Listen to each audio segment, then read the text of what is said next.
All right, what's going on, everybody? Welcome back for another video. A video that honestly still doesn't seem real that we'd be making today.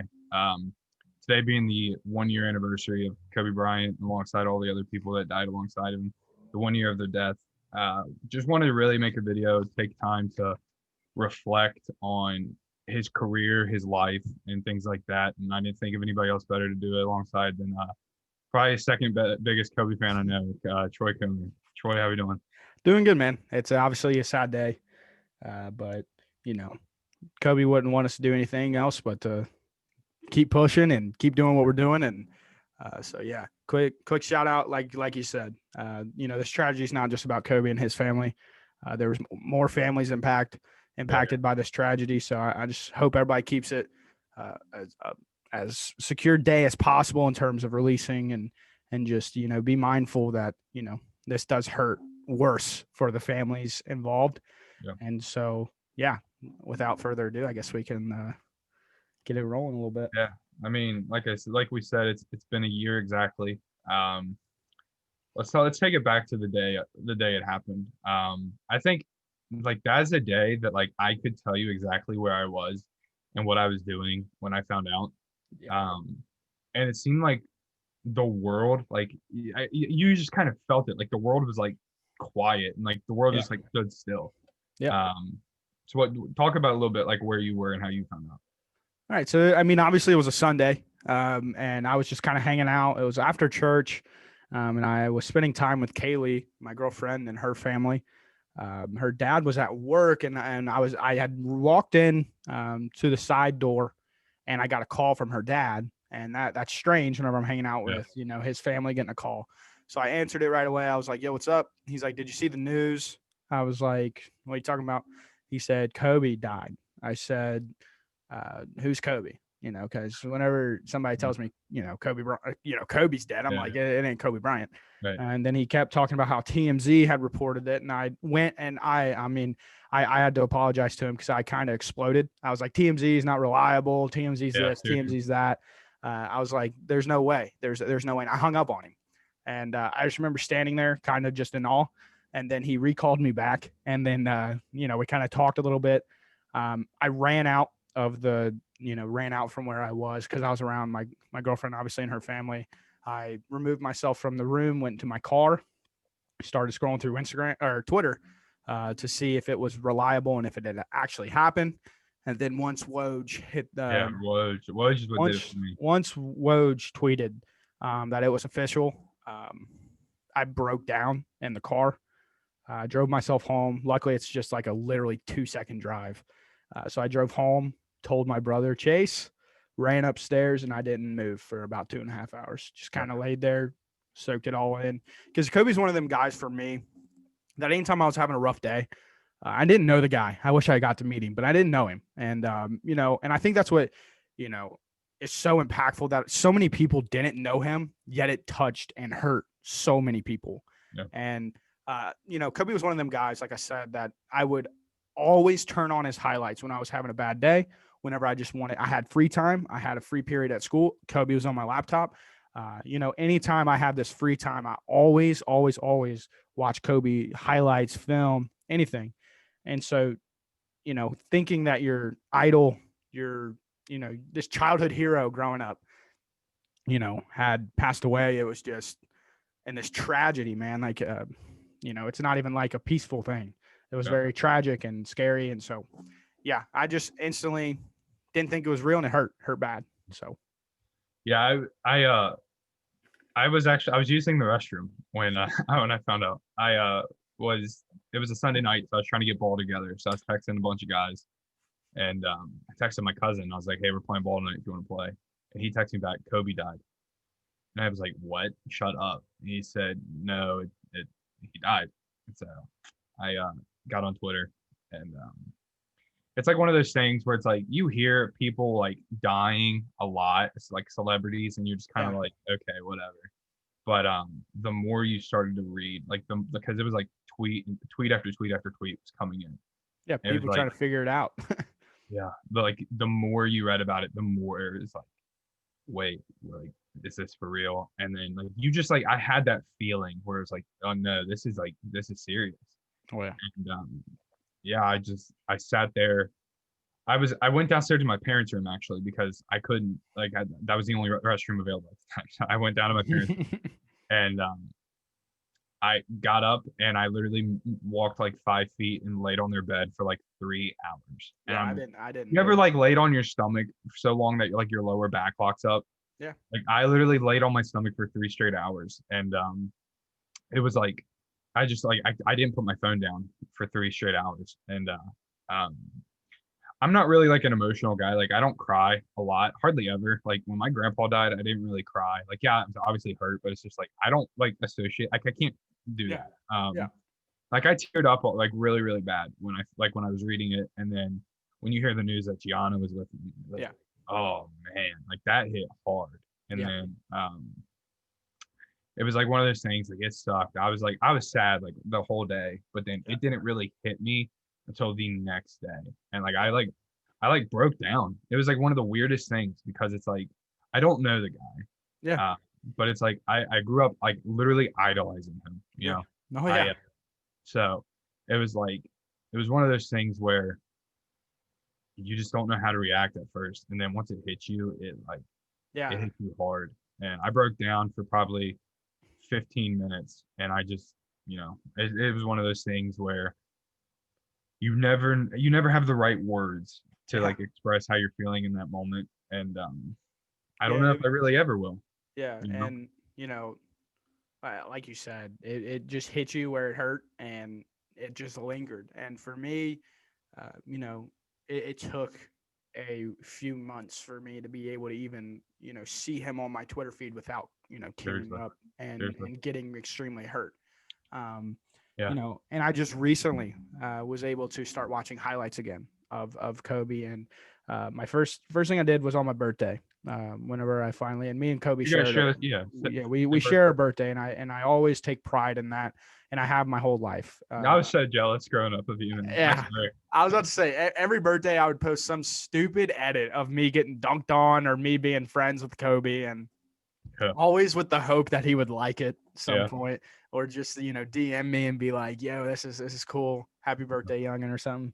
But obviously that never happened. But yeah, but this birthday was hard because he passed away, and then my great grandmother, who I shared a birthday with, she passed away as well. So it was a very strange birthday. But I watched Kobe Bryant's 60-point game. That's like what I wanted to do. It was on a Sunday, and right after church, watch a 60-point game. It was just, that's the first time I sat down and I was like, man, I miss him. And and again, it's one of those things you're like, I don't even know this guy. Like, why am I so emotionally? I was like so hard on my like because like I said, I don't like I just try not to show a lot of emotion when it Yeah, comes to like anything, especially when it comes to somebody dying that you've never met. You're like yeah, I was so hard on myself. I was like, dude, why are you crying? Like I yeah, could not help it at that point. yeah. Like for Christmas this year, my boss actually she got me a really nice Kobe lamp, Yeah, and I teared up. Like and it's just one of them things. Like I wasn't expecting it, but seeing Kobe and then all those memories just flood to your head. And then yeah, it's like, boom, he's gone. And then it just hits you real quick. You kind of take a few minutes and then you're ready to rumble again. But yeah. Like you said, it took a while. Like I really haven't watched like a lot of his highlights yeah, since. My aunt got me like the copy, the Sports Illustrated copy of like the magazine they released when he died, yeah, and I just read through it yesterday. Like I yeah, literally wouldn't even go through it. I couldn't. yeah, Uh, and I read through it. That's the most reading I've ever done in my life, like ever, yeah, especially in like a day span. Um, and I wrote down like throughout it. So I tried not to like write too much because I actually wanted to soak it all in when I was reading. yeah, But I wrote down a bunch of quotes and stuff that once we keep going, yeah, I'll talk about and whatnot. But I should probably say I should have said this before we started. Like unlike any other video we've done, we really don't have like a set like way we're gonna go about this. yeah, I've been wanting to do this video for a while.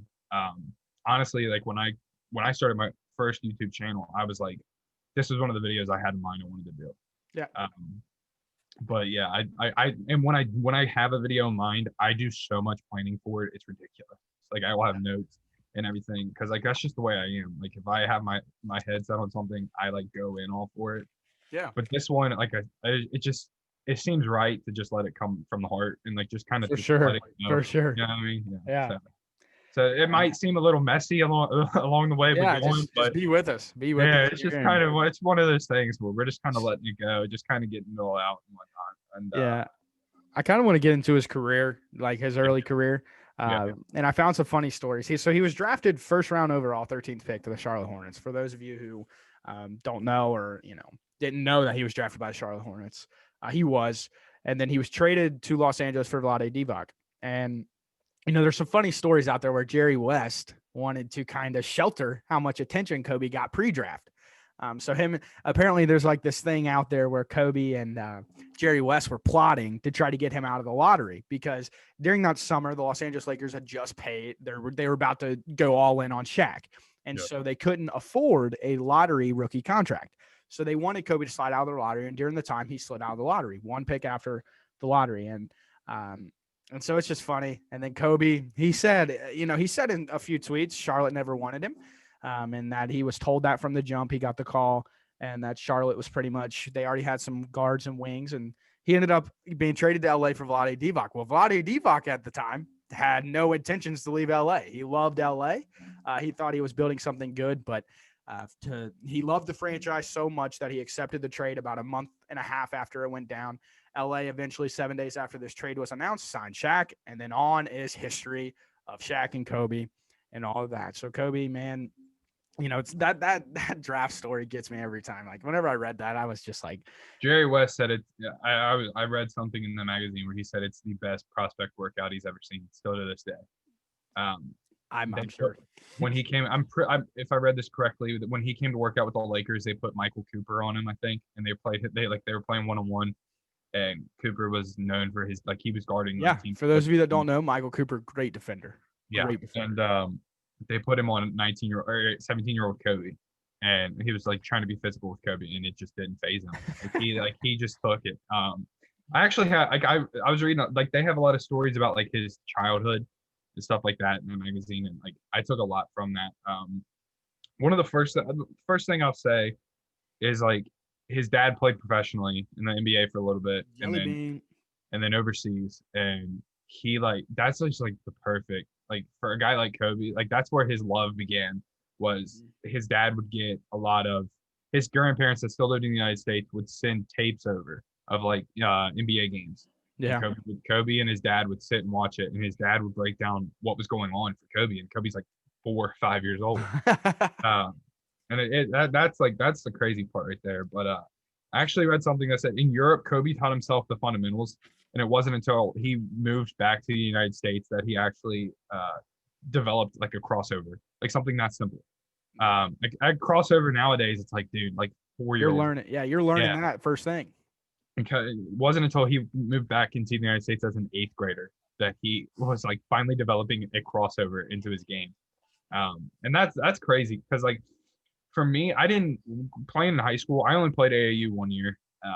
So I spent a lot of time locked in. I would literally go to the gym and go there for 5-6 hours by myself.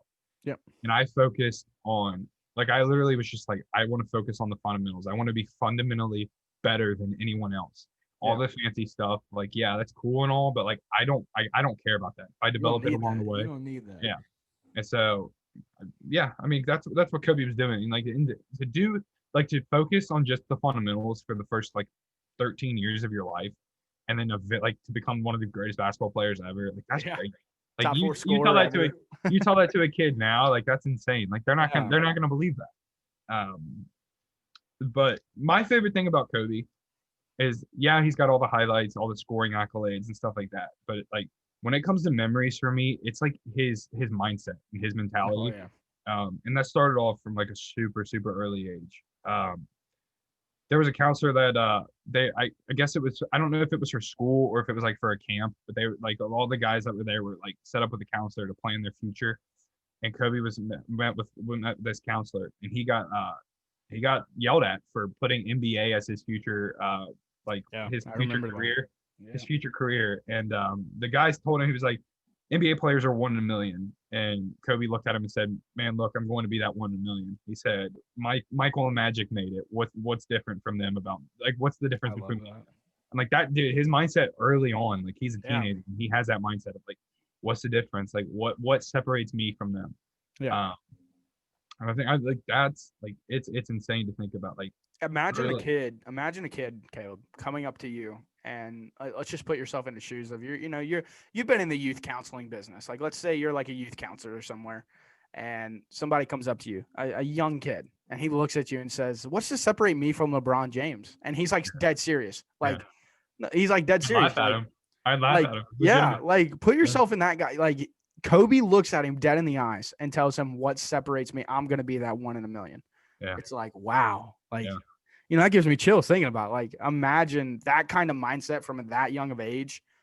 I mean, you can tell Kobe from a young age was destined to be one of not only the best, but one of the best mindsets, the best approachers to like you said, he focused on the fundamentals. A lot of these kids, man, get caught up in the flash of basketball and the flash of everything. When in reality, a dribble, pivot foot, and a spin move can get you where you need to go. You don't need, I've had a couple kids ask me to like work with them throughout yeah, stuff, and I literally will like the first 4 sessions I do with them. It's literally like an hour and a half straight of just fundamental stuff. And they yeah. get bored. They hate it. They literally hate it. Kids want to be over there shooting threes now and want to be, Yeah. shooting the ball all the time. It's like there's more to it. Yeah. There's, you have to be fundamentally sound, and directing this back to Kobe. I mean, his footwork, that's something that, as a kid, whenever I played, I wasn't the fastest by far. I was probably one of the more slow guys out there. During sprints at Gallatin and CCA, I wasn't the first one off the line. I wasn't the first one to finish. I was actually, in the middle of the pack. But at the end of the day, I was probably one of the better players out there. And if we played one-on-one, I can make you look stupid, no matter like, even if I was as slow as I am, just because, taking, and obviously I didn't replicate Kobe's footwork because I don't think it can be done. But Kobe's footwork, if you are a young basketball player, watch Kobe, Michael, like, and I know it's like taken from the greats, but seriously, like his footwork and fundamentals, man. And sorry to get off topic, but Who cares? just talking about his footwork, like it was a work of art. It helped him become, a top 4 scorer in the league all time. And it's just crazy. He's an 18-time All-Star, 5-time champ, 2-time Finalist MVP, 2-time scoring champ, 15-time All-NBA, or 12-time All-Defense. People think this man's a slouch on the defensive end. You crazy, man. Top 10 in assists. And we'll get into the defense a little bit. That's one of my favorite memories, and we'll go with the favorite memories a little bit later. But dude, he's underrated defensively. Yeah, so underrated. And I also would argue he's an underrated passer as well. Like yes, he wasn't, a guy that was going to blow you away, but he averaged right at 5 assists for his career per game. Like when he was playing with Dwight Howard that year, I was going to say Steve Nash, but Steve Nash didn't really play. He was averaging 6. No, he had a back injury for as long as I can remember. 6 assists that year. And I think he had done that he had done that one other season, 6 assists. Yeah. And it's like when you're scoring as much as he is, to still average 6 assists. And like we got to think like the game was different even back then. Like now it's like I feel like triple doubles are like a lot easier to do. Guys are shooting. Teams are shooting 53s a game, so it's easy. And that stupid thing that James Harden developed, and now it's grown across the league, where if a guy's like has his hand on the ball, they can just go straight up into a foul. Yeah. It's like, dude, if Kobe could have utilized that, he would have averaged like 40 a game. Yeah. It's just crazy to think that how, like, talking about the game, like how the game has progressed, and it's just, it's just crazy, man. Imagine Kobe in his prime in this era. Like, he'd probably be a 40-point per game kind of guy. And sticking with like his mentality from like an early stage, there was a quote in there about when he was in high school, he would convince one of his teammates to stay after practice and play 1-on-1 to 100 after every practice. And they asked the teammate about it, and the teammate was like, "Yeah, there would be times where he was up 80-0 on me." And they're like, "Well, what was like the most you ever scored?" And he said 12. And they turned around and asked Kobe that, and Kobe was like, "Best he did was score 5." And it's like that's his mentality. Like he wanted, like he doesn't care that if he wanted to be clear. I didn't win by 80. I won by 95. Like you know what I mean? Like I didn't win. Yeah, and it's like just something as simple as that. Like, dude, you won 100-12. Like who cares? No, I won 100-5. Like no, get it right. Get it right. Seriously. I held you to 5 points. Yeah. Quit trying to make yourself sound better than you are. I held you to 5 points. Yeah. And I think, and kind of touching on his daughter Gianna, I watched a little bit of her tape, man, and she was going to be such a problem on the defensive end. Yeah. I like, bro, she was probably about 5'9", 5'8", and long as can be. Like Yeah. her arms were so long, and just to see Kobe, and it's the only person so far, and everybody can talk about Mamba mentality and all that. She's literally the only player I've ever seen have that look that I Oh, saw dude, Kobe it's at. like it was terrifying. Terrifying, and she And had it. there's like I don't know. I would feel weird if I just like watched like 12, 13-year-old girl highlight like basketball highlights. Yeah, You know what I yeah, mean? But like every yeah, time she popped up on my feed, I like just had to stop and watch. yeah. You I was have like, to. and it was like it was impressive, like Yeah, super super impressive. yeah, And that's one of the things that like when you look back on the death and when you found out that she was a part of it, it was like, man, the potential that was there for yeah, all they did, and like that hurt, man, because it's yeah. like you know what she wanted to be, she knew what she wanted to be, and you knew she was going to be it. Oh, Um, without a doubt. yeah, and so like to see that kind of potential Yeah, wasted, or not wait, I shouldn't say wasted. You know what I mean? yeah, yeah. Um, Just it's like, gone in the yeah, blink of an eye. And fuck, man. I think Kobe. One of my favorite memories for Kobe is his desire to not only move the game for men, but also to push it Yeah, for women as well. And with the Mamba Academy, he really touched on the younger kids and really wanted to establish this sort of mentality, this desire, and he wanted to implant his knowledge into the younger generations. And I think that's what makes him so special. Because yeah, you can talk about it. You can say I hope this guy's better than me, but Kobe would be in the lab with guys like D Book, with Trey Young, with Jason Tatum, with these guys, and then he'd be in the lab with this UConn, and then Sabrina, and then Gigi, and then this other 12-year-old, he and then literally he coached that Gigi's team and was like running that system like the 2010 Lakers. yeah, and Like they started out. I'm pretty sure one of his first years they were like 0-48 or something crazy. Like they they were just bad. lost. They were so bad, and then as they progressed and as they grew with Kobe, and Kobe kept working on him, no matter what the result was. He was just like, if you work, results are going to happen. And then they kept working, and then they started winning games, and these kids just got better and better He and was better. telling these girls to go home and just use their left hand for the rest of the day. Use your left hand when you eat. Use your left hand when you brush your teeth. Like Yeah, all of those things. Like that's establish the dude, like tendencies. something like I feel like most people when you're coaching a young girls team like that, you're just gonna go out there and tell them to have fun. You know what I Yeah. mean? Or along that line. Kobe's literally telling these girls go home and use your left hand for Hey, we're everything. running a triangle offense. I need some motion here. I need you. He's like, Yeah. you stand there, you work off there, you go here. Like really trying to grow them instead of just enabling them to be who they want to be. He's trying to show them this is how you be great. And if you want to be great, this is how you do it. And this is how, and he gave them the blueprint. And that's Talking something. about talking about him and Gianna, there was a quote in there that said Bryant raised his children, including Gianna, who died alongside her dad at age 13, the same way he played basketball, with an unwavering determination to be the best ever.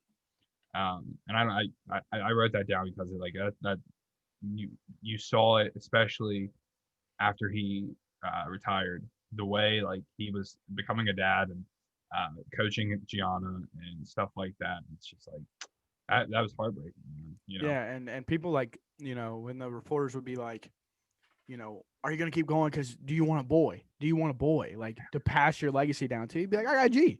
Yeah, seriously. GG's who's going to be it. And, Yeah. and as a young man, and, hopefully one day I'll get the opportunity, and I'm sure you would say the same thing, to grow our families.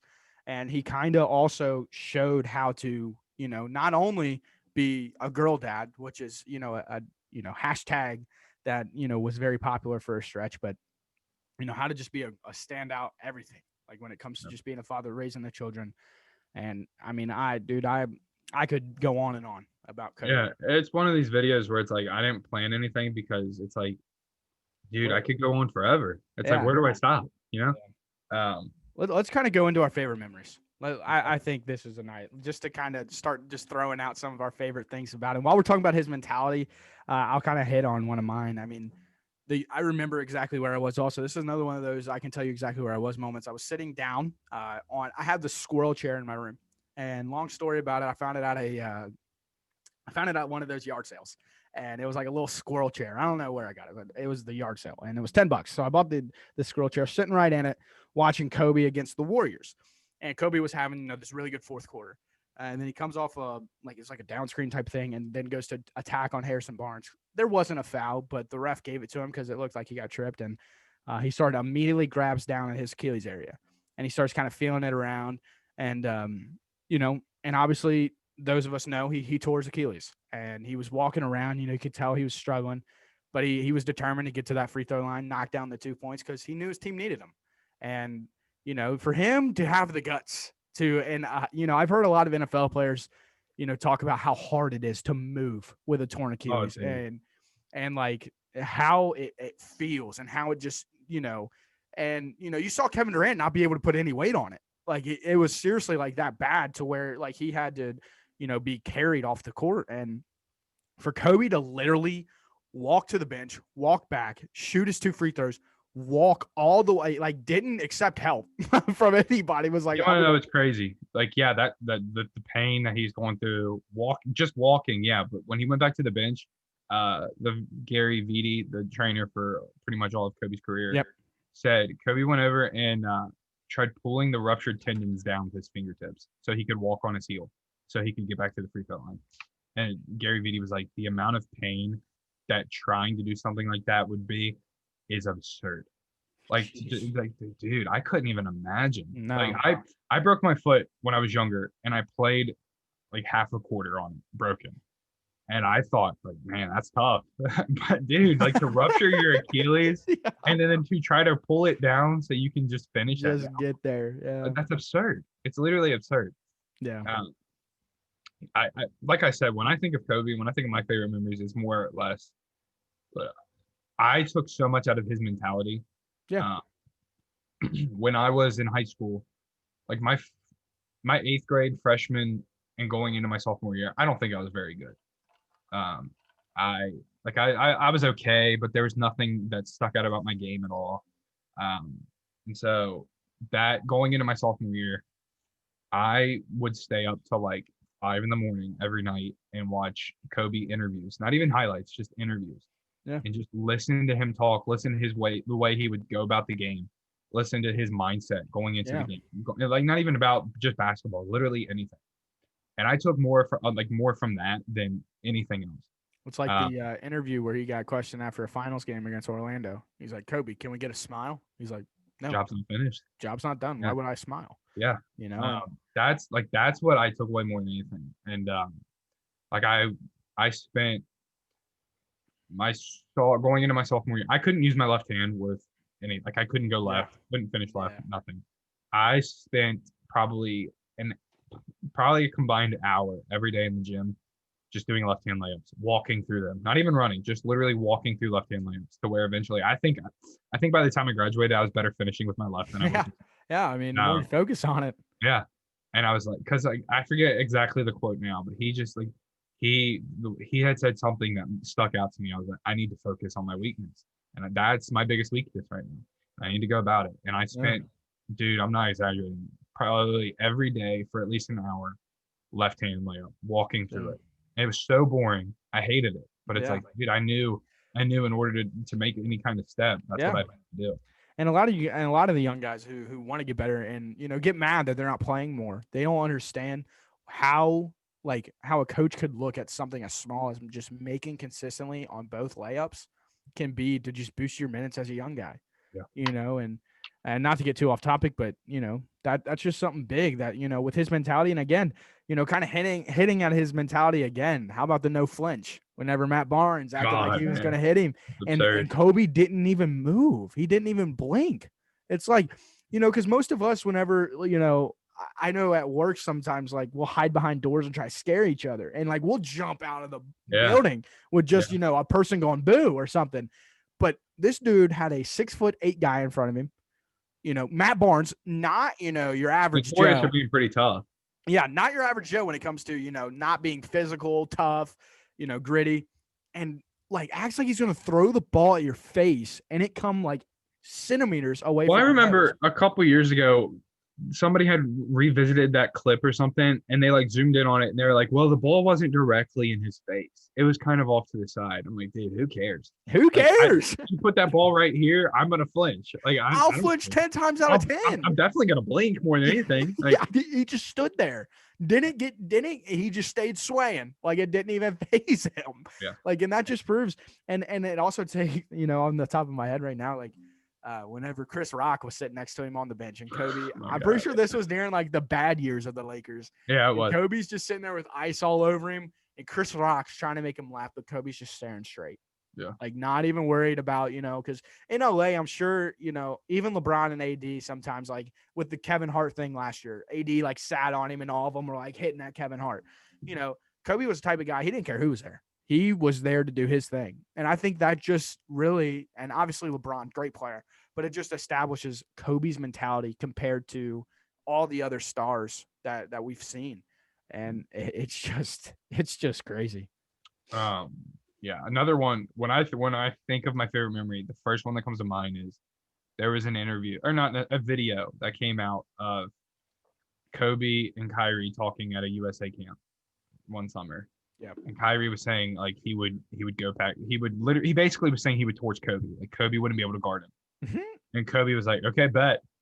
And then during that next season, they were playing the Cavs, and there was a moment where Kyrie gets an ISO with Kobe on him, and he tries to go around Kobe, and Kobe stays in front of him the whole time, and then blocks his shot. Yeah, that's and Kobe was older. Like Kobe was a lot older. And that's like one of the first things that comes to mind, man. It's like he didn't care who you are. He didn't care what talent you had. He was going to go at you. And he was going to do what he could. Yeah. And it's like Kobe to be in his mid 30s after a history of injuries and whatnot to lock up a young Kyrie Irving, pretty tough, man. Pretty tough. And while we're talking about, older Kobe, how about 60 ball in the last game of his career? Like 20 years in the league, last game of your career, Kobe. We're going to ask you to play about 40 minutes. And you're going to put up about 50 shots. We're going to tell you to shoot every time. You've been you've been hearing it your whole career. You shoot too much, but not. Yeah, and like that picture of him and all the young guys hugging. I mean, that was my screensaver for literally the longest time. Because I love Jay Randall and I love Larry Nance and I love some of those Jordan Clarkson. But just to see him hugging those guys and 60 ball, that's another one of those moments I can take you right back to where I was. The funniest part for me was when a quote from Shaq came out after the game. He was like, "I told him to get 50, and the mother effer got 60." Like, dude, like, that's so funny to me. I mean, that game is just like it's one of those things where you're just watching in awe. I mean, he didn't shoot particularly great from the field, but still, who cares? Who cares? Last game of your career, get up as many as you can. I remember watching it. I remember watching the whole thing and the ending, like the last 5 minutes, where dude, he was hitting big shots. Oh yeah. It was like, dude, it just you knew every time he shot it too. It's like that's going in. Like you knew he's going out on top. And I mean, that was the only way he could. That's the only. Yeah, I was about to say that is literally the only way I could have seen Kobe going out with a 60 ball. And that's one of the things that I think is really cool about Kobe is they say the order when you're one of the greats, the hardest thing for you to realize when you're older is that your time's up. Yeah. And reading in that magazine when Kobe ruptured his Achilles, he started thinking maybe this is coming to an end sooner than I would like. Yeah. And they were like, "Well, what made you realize it?" And he said, "Well, when Phil Jackson was our coach, he would have us what's the word I'm looking for? Meditate. He would have us meditate before games or before practices." And he said, "I was never really good at it because my mind would always drift off to basketball. And Phil wanted us to focus on everything or to not focus on anything at all." He said, "But I could never do it because I would always think about basketball." He said, "But the older I've gotten, the more I meditate, the more my mind drifts off to other things." Yeah. I think I'm glad that, like the injuries towards his end of the career sucked, but it's like when he realized it was up, man, it's like, all right, he's gonna go out on top, and that's exactly what he did. And I mean, we can talk all day about his post career as well. Like the guy was just starting to touch the surface, but another one of my favorite memories of Kobe was he outscored the Mavs through 3 quarters at one point. He had 62. They had 61. Yeah, and then sat out the whole fourth quarter. I'm sure he was mad at that Yeah, for man. being benched, but I mean, they were up probably 30, and he didn't need to play. But I'm sure he was like, "Man, coach, I can go for." And another one was the 81-point game, and whenever he was rewatching it, and how his series of tweets after he was rewatching it, and he was like, "Man, I missed too many easy shots. I could have had 100." Yeah. Like just Yeah. just talking and just kind of showing the way he kind of approached, like even still, like when he's watching this film of him having 81 points, the second greatest single scoring performance of all time. And he's still like, I could have done better. I could have done Yeah. more. And, and they were down majority of the game. And, that a lot of these guys now, like the Devin Booker 70-point game, they were down 30 pretty much the whole game. But never got back. Kobe led them back and won by 20. Like it wasn't just one of those things where he was out there, just hoisting up shots down. You want to know what's crazy about that game? Something I never knew. And if I read this right, it's absurd. LeBron scored 51 the night before to surpass Kobe for the youngest to ever score 5,000. The night before. And so the magazine goes to say, so in Kobe like fashion, the only way he could do comes out and scores 81 to say LeBron who. Yeah, with 55 points in the second half. Yeah, come on. And they were comparing like some of the all-time greats, like high scoring numbers to Kobe that night. And he said Kareem Abdul-Jabbar's highest was 55, and Kobe did that in a half. Yeah. That's insane. That's literally insane. Absurd. Yeah. I went back and watched when the NBA lockdown happened. They were uploading a bunch of older games to YouTube. I went back and watched the 2000 finals game 3. I want to say it was game 3 or 4. Shaq fouls out and Kobe takes over late in the fourth quarter. Yeah. And Shaq said, Kobe looked at him on the bench and said, "Don't worry, I got it," and literally led them to that victory. Yeah. There was a miss. I can't remember who missed the shot, but Kobe came literally like it seemed like out of nowhere and got the tip back, like got a tip in, like really hard tip back in. And he was going to do anything it took for him to win that game. And I think he approached that with anything. I'm going to do whatever it takes to be the best. I'm going to do whatever it takes to come out on top. And I would say a lot of times he did that.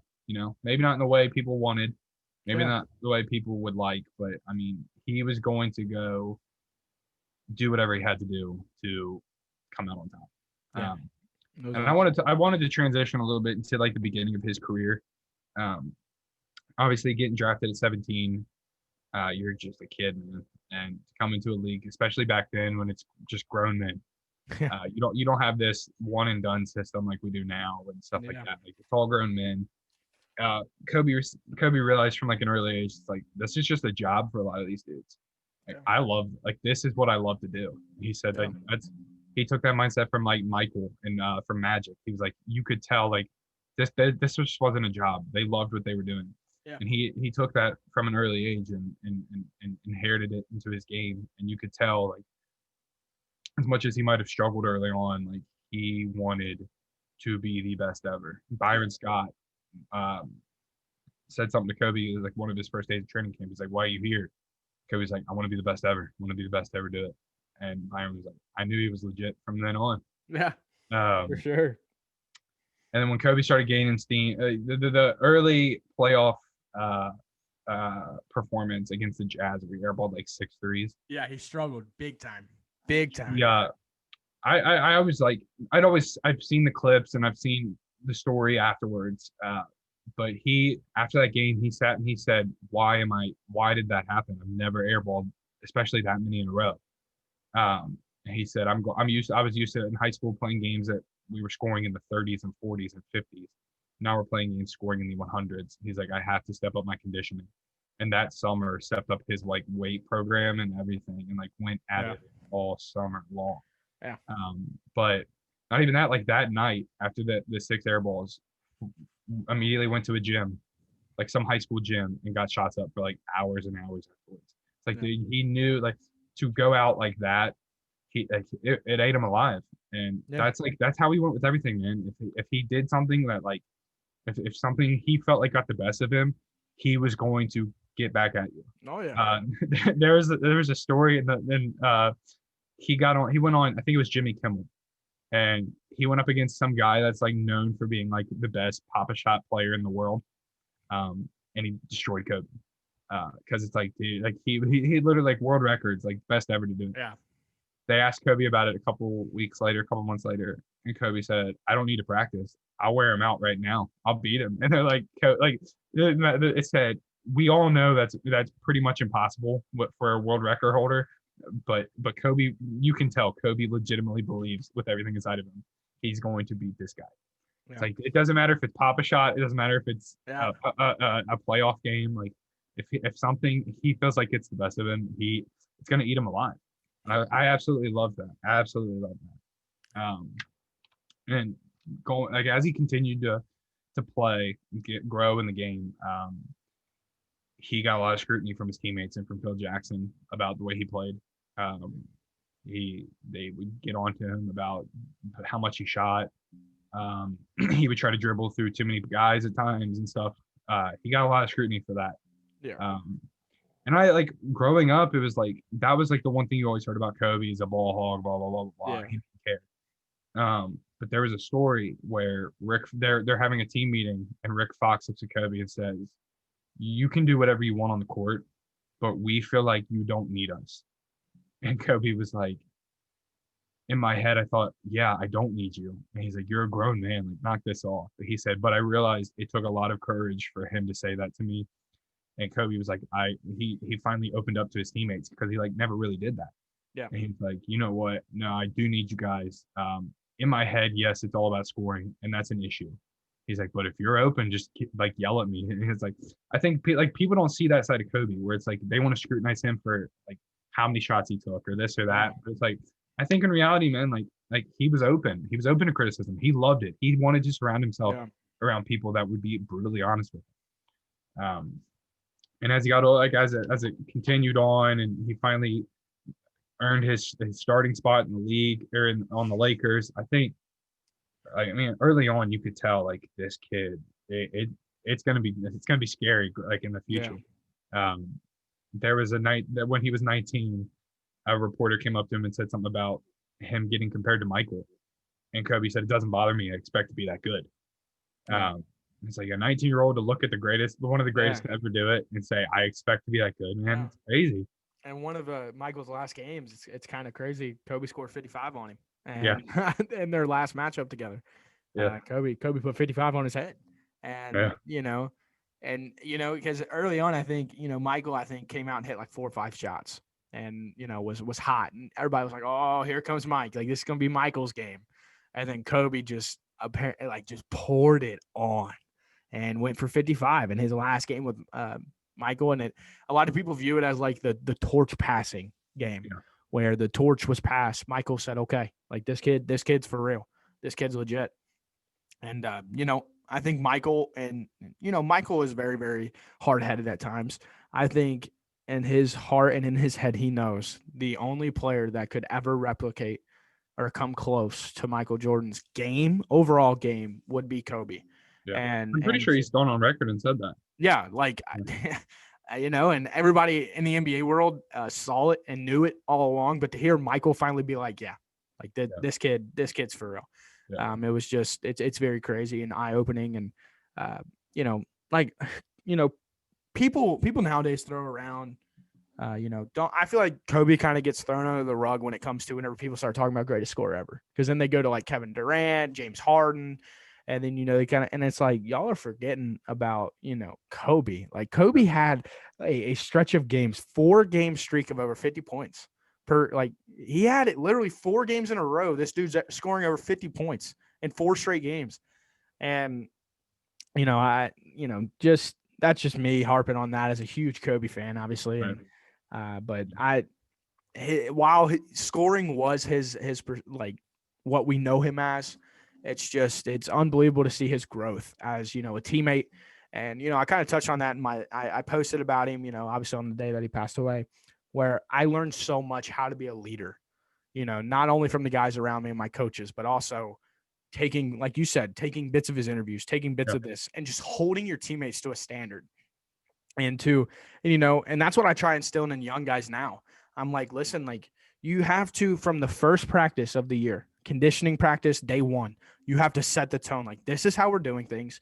This is how it's going to be ran. Everybody is going to cheer on each other, clap, get loud, get rowdy. And then, me and some of my teammates, we butt heads on the court, not necessarily playing together, but like in drills where we're going against each other. Yeah. We would have that mentality of like, I'm here to make you better. You're here to make me better. And we're going to get through this thing together. And, it's just one of those things like Kobe, one of his infamous things was calling his teammates soft like Charmin, and yelling at his whole team about how soft they were. And, I took, and while, Kobe would, if he was sitting here, would probably be like, that wasn't one of my greatest moments as a teammate. People can take that and still like be like, okay, like holding your teammates to a different standard is huge. And, it's just one of the few and many things I learned from Kobe as like how to demand and earn the respect of those around you, and also how to be a great leader on and off court. I'm glad you transitioned it to like your own game, because like I said, when I was younger, I realized like what I needed to do, and I came under, when I played high school, I came under some guys that were hard on me. Like, I mean, like I would get chewed out. I would get like, if I was playing soft, I'd get somebody come over and push me and be like, quit playing soft, stuff like that. And and I feel like a lot of time, especially now, kids that I've seen now that play, you say something like that to them, they shut down instantly, and they pout. Yeah. But it's like, I really think it's because of, after all the studying and stuff like that I did, I took that and I let it fuel me, Mm-hmm. And I was like, I can either let this eat me alive. And there are certain ways you can take everything that you're given in life, positive or negative. And, whenever you're being, because those older guys saw something in you, and then you became an older guy and saw something in me. And then you started holding me to that standard. And then I saw stuff in the younger guys, and then I held them to that standard. And so, now we're both old heads, so to speak, we're out of the game pretty much. And now we're looking down, we're like, man, why don't they have that same, they don't have that edge. They don't have that edge. That hunger, that drive. It's like, yeah. And I'm sure there's kids out. But it's like for sure. We're just talking about our small area. The circle that I've seen. It's like, there's not a hunger. Yeah, if you like aggressively go at a kid, and you're like holding them, like whenever we say go out, we're not saying pretty much like beat them up or anything of that nature. Just like you verbally try to make them better, but also to a sense kind of telling them how they look, like being as honest as possible. A lot of kids get their feelings on their shoulder and pout and cry, and then go to their mom or dad, and then they get you in trouble. And it's like that. I've had kids' parents tell me their kid wants to quit basketball because of me. Yeah, and it's like, that's never my intention. But it's like I feel like it's important. You need to hear the facts. What's the truth? Yeah. And I took that. I mean, I was a sixth grader practicing with the varsity at the time. No, I wouldn't really say practicing, but I was there. Yeah. And I mean, I remember I came in one drill and I stole the ball from one of the upperclassmen, and he looked at me and said, "You'll never do that again." And the next play down came over and cheap shot at me. And I was in sixth grade. And it's like, those are the things, man, like that, like it's stuff like that. And you can't do stuff like that anymore. No. But it's something that Kobe really heartbound. And as I got older and I became an upperclassman, I was trying to transition to this earlier, but it transitions together now. As Kobe got older in the league, he was, I think, the most hated player in the league. Oh yeah. And but he embraced it. That's the difference. It's like he didn't care if you liked him or not. Yeah. And granted, the league we played in is a small private school league. Yeah. There was some good talent here and there, but I mean, I especially my senior year, I was like the most hated kid out there, man. No matter who we were playing against, I would have parents yell at me. I'd get I had arguments on the floor, trash talking. Trash talking was frowned upon. I was like, I didn't care, but I knew going into my senior year that there was going to be a lot of people that wanted to see me fail, and I took that and I let it fuel me beyond belief. You remember early on my senior year where we were playing in the tip-off tournament, I rolled my ankle really, really bad. Real bad. I couldn't move when it first happened. I laid on the ground. I just like it like sucked all the air out of me. And Ryan tried pulling me out, and I said, give me a minute, I'll be fine. And I walked to the locker room, and I just went in there for a second and I thought not this wasn't my thought process at the time, but I was like if something like that happened to Kobe, dude, he was like he would do everything it takes to get out there. And I knew I was like, Dislocated his finger, walked right off, popped it back in, walked right on the yeah, court. And was like, let's hope. I was like, this is my senior year, it's the beginning of the season. This is my time to prove something. Now or never. And I went out there on an ankle that was like 3 times as big. Um, and I couldn't even put pressure on it. I was limping really bad. Finished the game with 33 on a 30% ankle, and we lost the game. But that was like one of the things I took from a personal standpoint early on. I was like, I need to prove that Yeah. no matter what, like you're not just gonna run over me. And I took that from Kobe, no Yeah. matter what he did.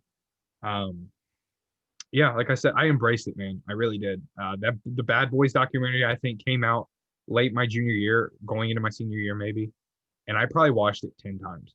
Yeah. It was I was watching Kobe videos, Kobe interviews, stuff like that in the Bad Boys documentary all summer long because Yeah. it's like I'm gonna embrace this and I'm gonna come out on top. I'm gonna try my best to come out on top no matter what. And Yeah. I think I mean, granted, it wasn't the outcome we wanted, but I think for the most part, I could say like I did that. You know. Yeah, and harping on the, Kobe thrives in situations that a lot of people run from.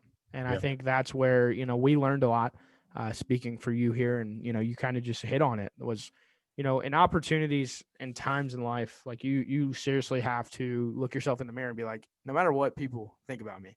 And this is something that I tell a lot of people, no matter what people think about you, you always have to find the good in the bad and then go out and persevere and push through. And Kobe, it's weird again talking about a guy that we never met in a sense Yeah. that, we learned so much from this guy, yet we never physically had any sort of contact or conversation with. But yet from the small glimpses that we got of his short life, we got to see how, we wanted to be. And, Yeah. I think that's what makes him so special. And, I don't think I was very hated per se. I don't think people enjoyed playing against me because, the way I went about things was I didn't care, so to speak, what anybody would do against me. I was always, you would punch me out, always counter punch. And I studied so much film, and I learned that from Kobe as well. He was a film addict, and you see that from LeBron, and then there's this head coach in football, Sean McVay, who can go back and just recall any play and just be like, boom, boom, boom, boom. This is what happened, and just becoming a junkie and learning, and we're getting a little off topic, but that's just kind of what I learned from Kobe was just while people will punch you, especially in your athletic career, if you're a young guy out there in the hoop world, people are going to punch you in the mouth. Not literally, but on the court they're going to punch you in the mouth, and you always have to be one to counter punch. And not even in sports though. It's like even I still find myself at times like attributing it to my own life now. Yeah, like it's the for weirdest sure. thing. Like I'll be in the gym working out, and like there'll be nights where I don't want to do it, or Yeah. I just want, and for whatever reason, and I laugh at myself when it happens. I'm like, they don't want to see you become great. Yeah, I'm like, who am I talking about? yeah. Like, who does not Seriously want to? though, But I'm like, seriously though, they this is what they want. They want you to give up. I'm like, yeah. like, and it's like I know obviously there's not people out there that want to see me fail, and when it was something like this, but it's like that's what like it's still in my head. It still drives me. Even Yeah. something as simple as like my job, like Yeah, you don't want to wake up some mornings. You don't want to get going. dude, I work a physically demanding jobs, and I like Yeah. there's a lot of days where I'm like, oh my god, like I don't want to do it. But especially I switched departments, and quickly I was like, I want to establish myself as like I don't care where you put me, I'm gonna perform at the top. Yeah. And I feel like I did that pretty well. But Everywhere, it's like everywhere Kobe went, and his post life, like his post retirement, he wanted to be the best, so he won an Oscar. Yeah. Like he wanted to do something great, so he won an Oscar. Oh, he wanted to do something else. Oh, he built the Mamba Academy. Oh, you thought he couldn't do this? Well, he just did this. yeah, And it's just like no matter where you are, and I'm pretty sure he has an interview where he's just talking about like no matter what your job, your life, you always go at it with I'm going to be the best. I'm going to be the greatest to do this. And you always have to approach life, your job, basketball, sports, whatever you want to do in life. Like you always just have to go at it with this mindset of no matter what, I'm going to be the best. And, that's something that, man, that Kobe really did well Yeah, in yeah. establishing in the young minds. And I think it speaks volumes to, that mindset touched a lot of people. So many. Um, but like he took that mindset with everything. Like he studied actors. Like I read he would study actors, go to like studios and watch actors from the process of like getting ready to become like getting in character. Like he studied everything. Yeah. And because he did that with so many different levels, like with novels and with stuff like that, like he because he did something like that, he touched so many people, and I think Yeah. it spoke volumes when he did die. Like you were hearing and seeing so much from I mean, Yeah. just like people like baseball. Like there was a baseball game going on, they stopped it and then they, like put his picture up on the big screen, and the fans started chanting Kobe. Same thing with the was it the Chiefs game? I think like yeah, it's like and overseas and soccer games, it's like everywhere. All like Paris, they were lighting up buildings blue and yellow or purple and yellow, Yeah. like all over the world. They were doing China, and Kobe was like one of the most globally known and yeah, loved superstars ever. I remember watching this short clip of him getting off a plane in China, and literally the airport was just packed yeah, with Chinese people so excited to see Kobe in their country, about to do, I'm sure, some Nike stuff as well as his own stuff. And it just goes to show you, man, like his impact on not only the sports world, like, there's a lot of guys that make a lot of impact on the NBA world. And then that's the extent of it. But Kobe had such an impact on the actor world, this world, the whole world globally. And it's just crazy. It's like one of the few celebrity deaths where it just felt like the whole world everything stopped stopped, for just stopped. just a little bit. And it Yeah. was it's absurd. It's absurd to go back and like I love the memories, and obviously everything are flooding back to us, and it's just crazy to go back. It's crazy to think, and it's crazy to think it's been a year already. And Yeah, I've been wanting a tattoo for a while. By the time the death came around, yeah, and so once it happened, I was like, all right, what I'm gonna do? I'm gonna get a yeah, Kobe tattoo. And I didn't know exactly what I wanted, but um, once I ended up getting what I was getting, it meant more to me than just like a basketball player, like yeah, because it's like everything I took from him, and I really think like the mindset that I gained from him has helped me get through so many hardships in life. yeah, Uh, like the struggles I've had as a kid and growing up, and yeah, even sometimes now, it's like the struggles that I faced. I really think the mindset that I got from watching, just simply watching him talk, yeah, like has helped me so much. And so it's like I got that tattoo because not just the basketball player I admired, but yeah. the man, the mindset, the mentality, Mm-hmm. and I there were some people that they didn't say anything directly to me, but I knew behind my back they had made fun of me for the tattoo. Like, Yeah, like why? Whatever. yeah, But it was like one of those things where I was like, who cares? yeah, It means like you don't get obviously you don't understand how much and like at work that following week there were some Kobe jokes going around at work, literally the week of his death, and yeah. just had to swallow it and let it go because it's like, man, I get from an outside perspective, it's just You say basketball. Kobe jokes? Yeah, Oh yeah, jokes. I was at dinner literally a day after it happened. I had to call on a Kobe jersey, and like I somebody made a joke, and I literally looked at him and I said some choice words to their face. Like I Yeah, swear to God, this happened, and I said some choice words, and I said pretty much that's not funny. uh, And I said I will get up and leave right now if you continue to talk about it like this. I said because I'm not in the mood to joke about something that is so serious, and I don't, and that's I would get like that with any sort of death related thing. But for people to think light, and then for Vanessa to have to do everything they had to do with the pictures that circulated and such, it's just sad. And again, let's keep today as clean and as uplifting. Let's uplift his life, as me and Caleb have been doing. Is make sure everything's positive, because at the end of the day, man, Kobe was such a positive impact on a lot of people. And this is just two sports minds going at it and talking about the impact he had, and two Kobe fans, Kobe lovers growing up, and it's It's just crazy how some people work. But Yeah. It's just like we said earlier, it's one of those things that even still, it's been a year later, it still doesn't seem real. yeah, And it's one of those things where it's like I've thought about it because like I'm getting married this year and I'm like eventually have kids down the line. It's like what's gonna happen when like my kids ask me who Kobe was? Like how am I gonna respond to something like that? Like yeah. where do you even begin? You Yeah, and know? it was always one of those things, man. And this is where I think it hit me the hardest was, because I've always have the dream, and I will one day be a Lakers season ticket holder. That's like one of my biggest dreams in life, and I know that's a look I get a lot. It's like, what? No, you're not. No, not that, but the money, man. Whew, those I tickets don't are care. I'm going expensive. all in. Yeah.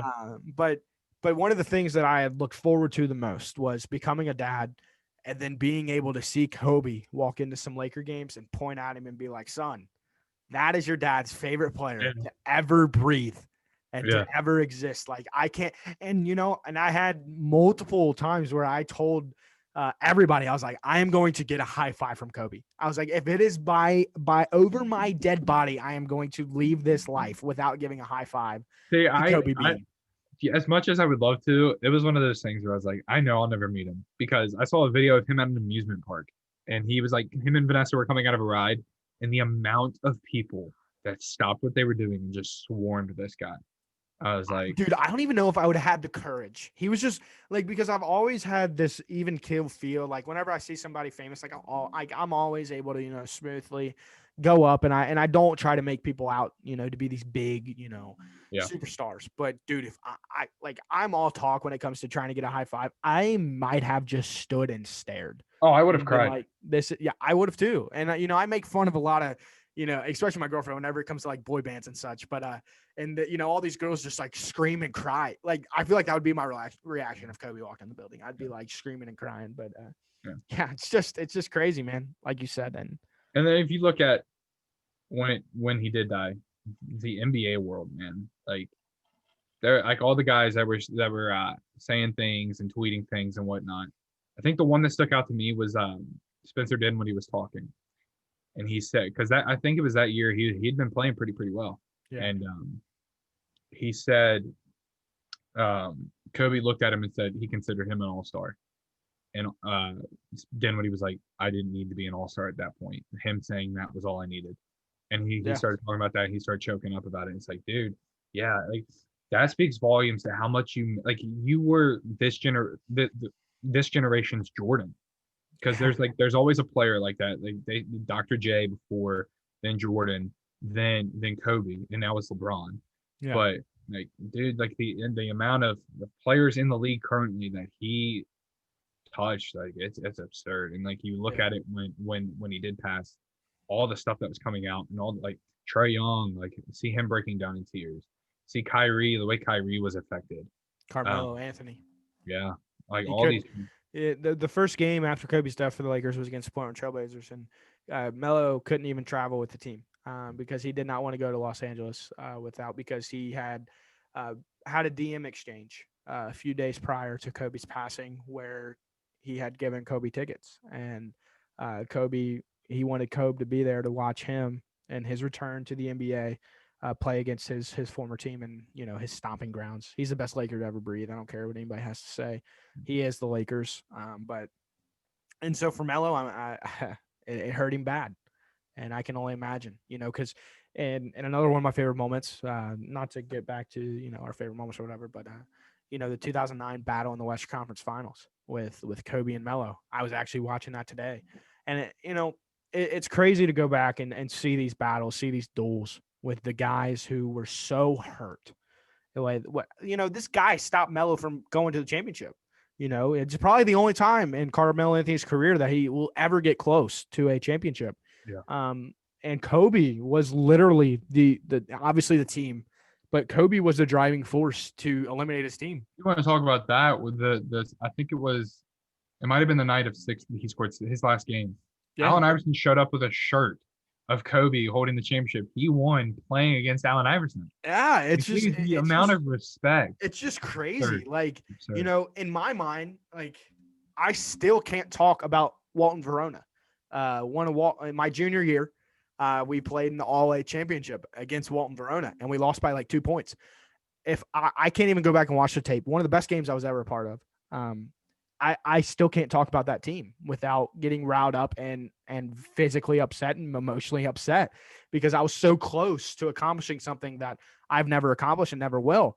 But I was so close, and that's the team that took me out. Like, I can't, in my mind, I'm like, I can't wrap my head around. I can only imagine wearing a t-shirt of one of the guys holding the trophy that they beat me playing in. Like, the amount of respect that they have and Kobe established throughout the years, crazy, bro.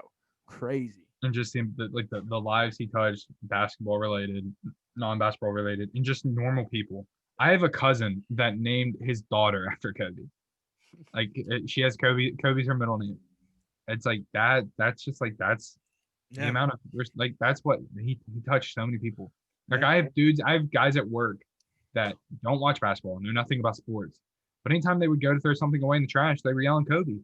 You know what I mean? Like, dude, it was beyond basketball, and it always will be beyond basketball. I hope that's what lasts more than anything, as the years go on and he's not here. Is the impact he had is not just it's farther than basketball, and it always his legacy will live on.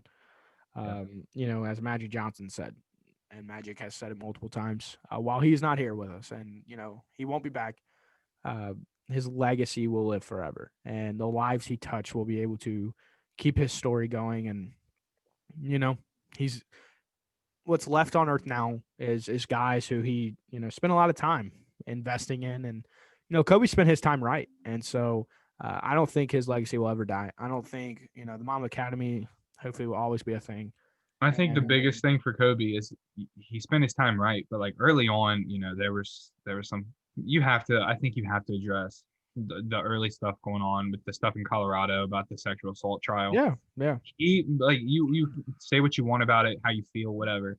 He took that and changed and like became a better man from that. And you can tell, everything in life, man. Me and you have gone through some similar things, and the way that you approach things that happen to you personally in life, especially when it involves other people and people that you love, it's crazy. It's really crazy to, and I think both of us kind of have that mindset when it comes to our personal lives, like just pushing through, getting through. Get through it, man.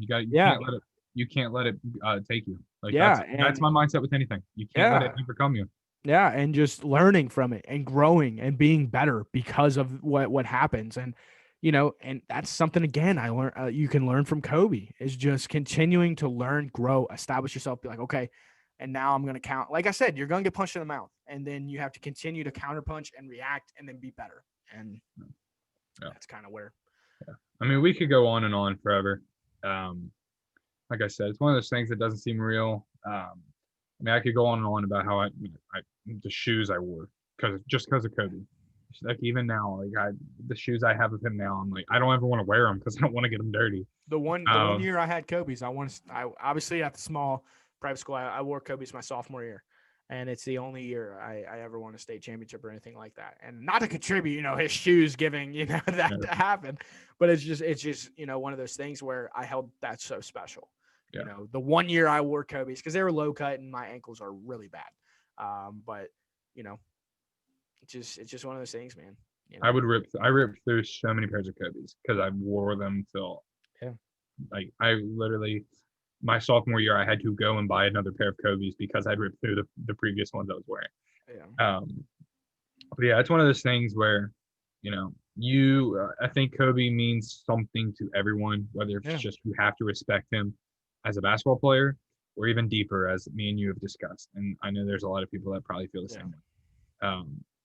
So, any closing remarks for Kobe?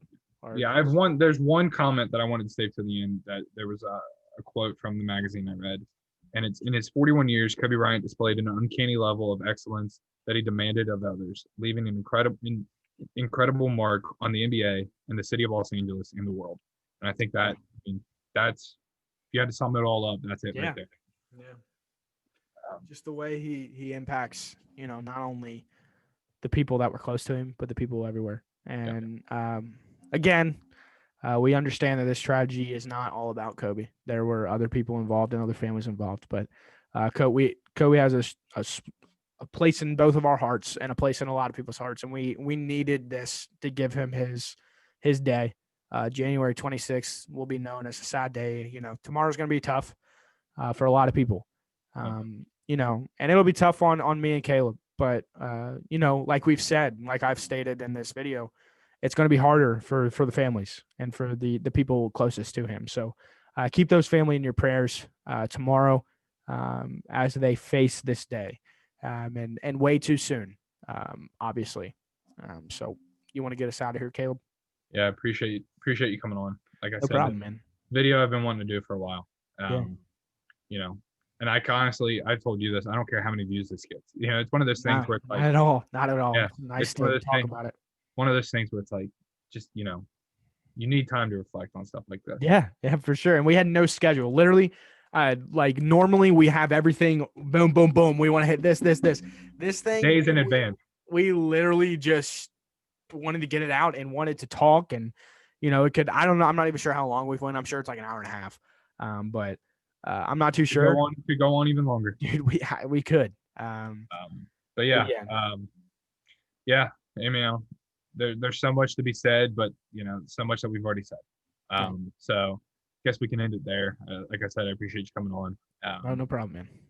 It's a day that's going to be a little tough, but a day that I'm going to spend a lot of reflecting on, not just on his highlights, but you know, how he affected me through every area of my life, because I really believe he has. So, but yeah, we appreciate you guys tuning in. Feel free to comment down below what Kobe meant to you, anything like for that. Sure. Absolutely anything. So we appreciate you guys so much. Thank you for joining in. We'll see you guys next time. Rest in peace, Kobe.